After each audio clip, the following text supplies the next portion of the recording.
Okay, Mary says, I'm interested in the ways that grief or trauma become this point of dilation for both of you. The way loss propels you into an imaginative extension of what's lost. Yeah. Thank you. I like that. Do you have any thoughts on this idea of grief or trauma? I think you should talk about this Go too, first, because yeah. I mean that's actually what your thing was about in terms of about Beirut and like this city exploding. Yeah.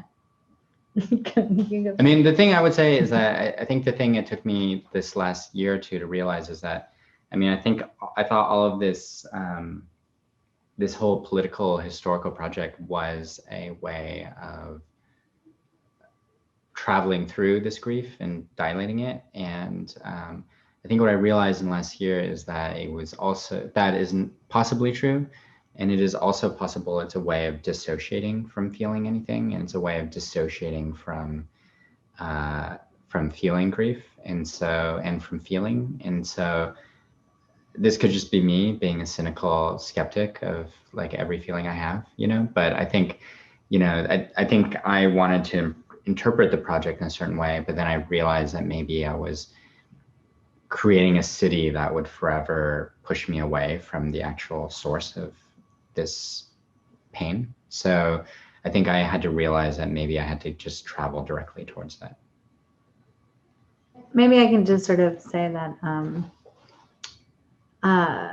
I think for me, these words like grief or trauma are related to events, to catastrophe, to time-based kind of continual experiences.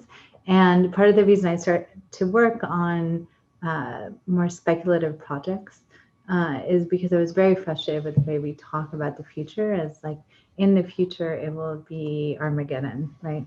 In the future, the collapse of all that we've known will occur. But the way I understood the world is that it was already happening, that I wasn't sort of awaiting a kind of end of the worldness. So I was more interested in imagining forward a kind of more liberatory,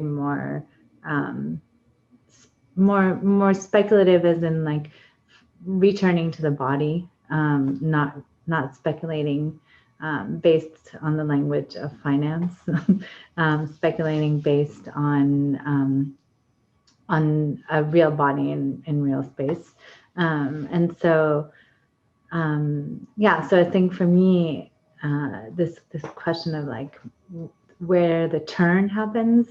The turn happens through speculation, through possibility, through kind of always anticipating that line, that like horizon line that is constantly shifting.